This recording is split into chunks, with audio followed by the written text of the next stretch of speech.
अगर आप मैथ में 100 आउट ऑफ 100 मार्क्स लाना चाहते हैं तो आपको कॉपी को एकदम बिल्कुल इसी तरीके से लिखना होगा। आप एक बार देख सकते हैं कितने अच्छे तरीके से कॉपी को लिखा गया है, इसमें कोई भी त्रुटि नहीं की गई है और एकदम सीरियल वाइज किया गया है।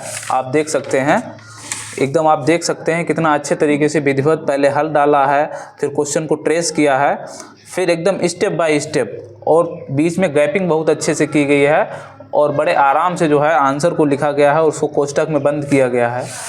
आप देख सकते हैं, ये देखिए क्वेश्चन को कितने अच्छे से किया गया है और इसमें साफ साफ लिखा भी गया है कि इसमें d2/dx² हमको निकालना था, तो कितने आराम से लिखा गया है कि x के सापेक्ष फिर x के सापेक्ष पुनः अवकलन करने पर। तो आप देख सकते हैं, ये देखिए आप भी को सवाल था, कितने अच्छे से एकदम स्पष्ट भाषा लिखी हुई है, कहीं पे कोई भी त्रुटि नहीं की गई है। आप सबसे खास बात ये देखिए कि इसमें कोई भी त्रुटि नहीं की गई है, एकदम स्पष्ट लिखा हुआ है। ये वाला देखिए क्वेश्चन। तो अगर आप जानना चाहते हैं कि मैथ में 100 आउट ऑफ 100 मार्क्स कैसे आएंगे तो आप वीडियो के एंड तक बने रहिए। आज की वीडियो में हम आपको यही बताने वाले हैं कि आप कौन कौन सी एग्ज़ाम में गलतियां करते हैं जिससे आपके जो है मार्क्स अच्छे नहीं आ पाते हैं। ठीक है, तो मैं हूं मुकेश यादव और आप आ चुके हैं मैथ सुपरविजन पे। कंटिन्यू करते हैं इस शानदार क्लास को। तो देखो बच्चों, सबसे पहले आपको क्या दिया जाएगा, एग्ज़ाम में पेपर दिया जाएगा। ये हमारे पास 2024 का पेपर है। तो सबसे पहले क्या करना है, आपको पेपर को बहुत अच्छे से पढ़ लेना है। सबसे पहले क्या है कि इस प्रश्न पत्र में कुल 9 प्रश्न हैं, सभी प्रश्न अनिवार्य हैं, मतलब सभी प्रश्न हमको करने हैं।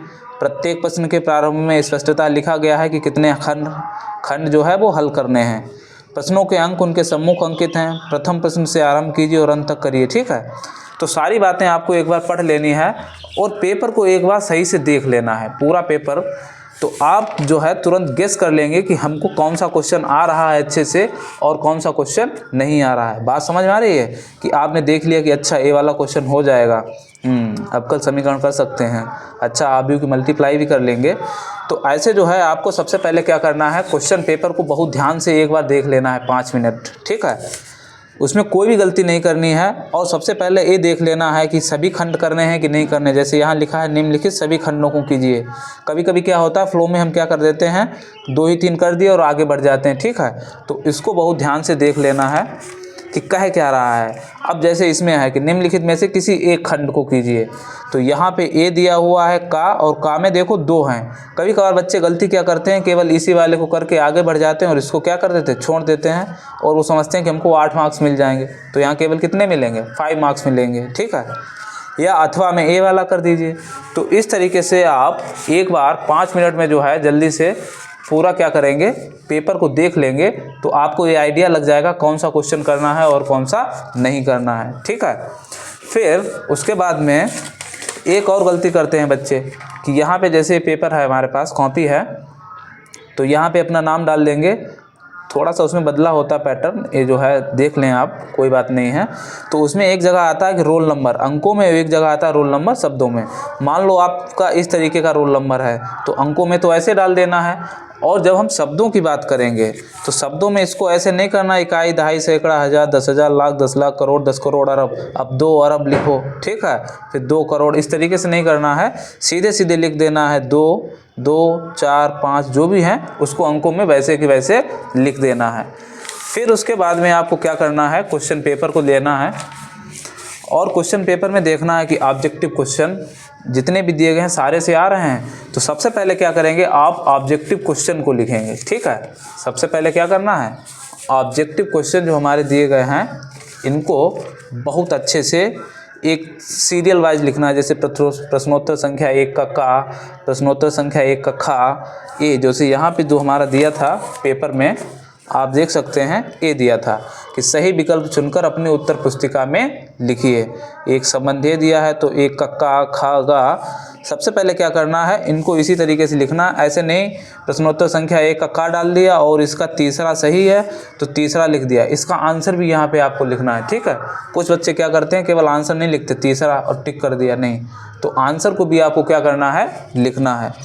दूसरी बात आपको ये याद रखनी है कि हर मैथ की कॉपी तो आप जानते हैं कि भरने के नंबर तो नहीं मिलते हैं। अगर आप सही करके आएंगे तभी मार्क्स मिलेंगे, अगर सही नहीं करके आएंगे तो मार्क्स नहीं मिलेंगे। तो सबसे पहले यहाँ पे क्या करना है, स्केल से लाइनिंग कर लेनी है। ये भी बहुत अच्छा इंप्रेशन होता है यहाँ पे, ठीक है। क्यों स्केल से लाइन कर लेना है? अब पता लगा आपने यहाँ से लिखना शुरू कर दिया और बाद में क्या हुआ, कॉपी कहीं गड़बड़ हुई या सिली जाएगी कॉपी यहाँ से, तो आपका जो यहाँ पे जो लिखा हुआ है वो दब जाएगा, दिखेगा ही नहीं, ठीक है। तो यहाँ पे क्या करना है, स्केल से लाइनिंग कर लेनी है। आप देख सकते हैं प्रत्येक पन्ने में स्केल से लाइन की गई है, ठीक है, एकदम स्पष्ट तरीके से सब में की गई है। अब दूसरी बात ये याद रखनी है, क्या आपने पता लगा कुछ बच्चों की क्वेरीज रहती हैं कि सर क्या क्वेश्चन को सीरियल वाइज करना है? क्वेश्चन पेपर को कभी भी सीरियल वाइज करने के लिए हम नहीं कहते हैं। आपको जो क्वेश्चन पहले अच्छे आ रहा है, जो भी क्वेश्चन आपको बहुत अच्छे से आ रहा है उसको पहले करना है। और सबसे पहले क्या करना है, आपको ऑब्जेक्टिव क्वेश्चन करने हैं। ऑब्जेक्टिव क्वेश्चन करने के बाद आप क्या करिए, सीधे आ जाइए कहाँ पे, एक तो ये 2-2 मार्क्स के क्वेश्चन है, ठीक है। 2-2 मार्क्स के क्वेश्चन के बाद क्या है, ये यहाँ पे जो 5वां है खंड, जिसमें क्या कह रहा है, सभी खंडों को कीजिए और 5 मार्क्स वाले क्वेश्चन हैं। देख लो क्या सारे क्वेश्चन आ रहे हैं। अगर ए आ रहे हैं तो सबसे पहले क्या करना है, आपको 5 मार्क्स वाले क्वेश्चन कर लेने हैं। बात समझ में आ रही है? 5 मार्क्स वाले, और फिर क्या करिए आप 8 मार्क्स वाले जो क्वेश्चन हैं, ठीक है, 5 मार्क्स के जो यहाँ पे दिए हैं इनको कर लेना है और फिर 8 मार्क्स से कर लेना। क्यों? अगर लास्ट में आपके पास समय नहीं बचता है तो आपके क्वेश्चन कौन सा छूटेगा, अगर 1-2 क्वेश्चन छूट भी जाएगा तो कौन सा छूटेगा, 1-2 नंबर वाला छूट जाएगा, ए छूट जाएगा या ए छूट जाएंगे, इस तरीके से, ठीक है। तो आपके केवल 2 ही नंबर का लॉस होगा और अगर इधर का कोई छूट जाएगा तो 8 नंबर का सीधा चला जाएगा। बात क्लियर है कि नहीं? तो सबसे पहले आपको क्या करना है, 5 मार्क्स से कर लो और 8 मार्क्स से कर लो, फिर आप क्या करो, 2 वाले मार्क्स वाले क्वेश्चन को करना है। और शुरुआत में जब आप पेपर खोलेंगे तो आपको पेपर में घबराना नहीं है एकदम कि हाय रे ये तो वाला, ये क्वेश्चन नहीं आ रहा, ये क्वेश्चन नहीं आ रहा। जो क्वेश्चन आ रहे हैं पहले उन्हीं को करना है और बहुत अच्छे से करना है। जैसे जैसे आप क्वेश्चन करते जाएंगे आपका कॉन्फिडेंस एकदम डेवलप होता जाएगा, ठीक है। अब प्रत्येक क्वेश्चन में क्या करना है आपको, जैसे प्रश्न उत्तर संख्या 3 का घ लिखा गया है, तो 3 का घ आप देख सकते हैं, ये क्वेश्चन है 3 का घ, ठीक है। क्या कह रहा है, निम्नलिखित में सभी खंडों को कीजिए और दिया है यदि y बराबर x³ + 10x तो d2y/dx² क्या करना है, ज्ञात करना है।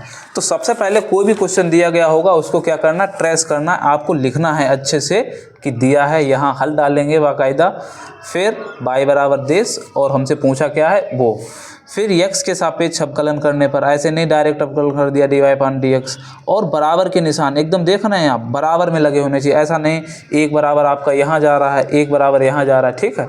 तो इस तरीके की गलती नहीं करनी है।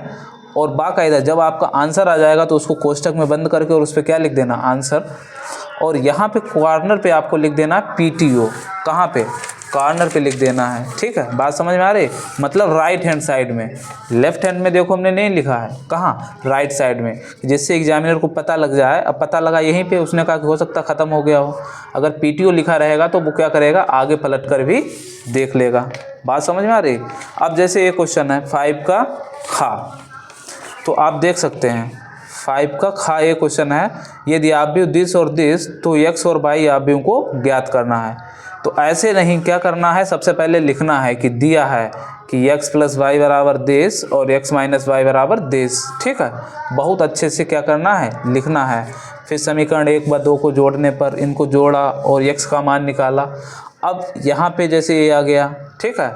अब ये भी कोशिश नहीं करनी है कि ए वाला क्वेश्चन हम इसी पेपर में करेंगे और यहाँ पे ऐसे लाइन खींच दी और कोठे में लिख दिया, ठीक है। तो वैसा नहीं करना है, ऐसा नहीं करना कि यहाँ पे अपना एक और छोटा सा पेपर बना लिया और उसमें लिख दिया, नहीं, आगे करना है। इतनी बात आपको ध्यान रखनी है। तो ऐसे जो है यहाँ पे देखो आंसर लिख दिया गया है, क्लियर है। दूसरी आपको सबसे ज़्यादा बात ये ध्यान रखनी है कई बातों में कि आप जब ऑब्जेक्टिव क्वेश्चन कर लेंगे तो उसके बाद में अब पता लगा जैसे इनके बीच में गैप भी रहना चाहिए। एक आपने आंसर लिखा है तो उसके बाद में दूसरे आंसर के बीच में गैप रहना चाहिए। ये पहला क्वेश्चन, फिर ये दूसरा क्वेश्चन, ये नहीं कि यहीं पे डाल दिया दूसरा प्रश्नोत्तर संख्या 2, ठीक है, 1 का खा, यहीं पे थोड़ा सा जो है गैपिंग लगी रहनी चाहिए। और नया सवाल जो है जब भी आपको करना होगा तो नए पैसे करना है। और अगर जैसे आपने क्वेश्चन एक किया, अब ये पता लगा आधे पेज में ख़त्म हो गया, तो आप क्या कर सकते हैं, वहाँ से दूसरा क्वेश्चन कर सकते हैं, वो भी 1-2 लाइन छोड़ के। ऐसा नहीं है कि यहीं से कर दिया, पता लगा यहीं से शुरू कर दिया प्रश्नोत्तर संख्या 2, ठीक है। तो आपको क्या करना है, लाइन का विशेष ध्यान रखना है, ए वाली एकदम स्पष्ट राइटिंग लिखी होनी चाहिए। दूसरा, जब आप क्वेश्चन जो आ रहे हैं आप वो पहले से करेंगे तो एग्जामिनर एकदम समझ जाएगा कि बच्चा बड़ा होशियार है, ठीक है। अगर लास्ट में आप क्या करते हैं, कुछ क्वेश्चन थोड़ा बहुत नहीं आ रहा, कहीं फंस रहे हैं, तो उसमें क्या होगा, एग्जामिनर आपको पूरे में पूरे मार्क्स दे देगा, कहेगा ठीक है कोई बात नहीं। तो आपको इन सारी बातों का ध्यान रखना है। और एक बात और, अब मान लो कभी कभार क्या होता है, आपने क्वेश्चन किया, क्वेश्चन पेपर हो गया, समय का विशेष ध्यान रखना है। समय जो है एकदम टाइम मैनेजमेंट बना के, ऐसा नहीं कि 1 घंटे में पता लगा हम यहीं तक पहुंच पाए, ठीक है, या 2 ही 3 क्वेश्चन कर पाए, तो ऐसा नहीं है। एकदम समय को विशेष ध्यान रखते हुए आपको करना है। सबसे महत्वपूर्ण बात यह है कि आप पूरा पेपर अटेम्प्ट कर लिया और आपने कैलकुलेट किया कि हमारा पेपर जो है वो 80 मार्क्स का हुआ है, ठीक है। अब क्या करना है आपको, उसके बारे में बता रहे हैं। जब 80 नंबर का हुआ या 90 नंबर का हुआ और आप चाहते हैं कि थोड़ा और हो जाए, और 1-2 प्रश्न आ रहे हैं वो गलत तरीके से आ रहे हैं, तो मान लो जैसे ए वाला है नवा, ठीक है, नवा है, इसमें क्या कह रहा है, समाकलन का मान ज्ञात कीजिए।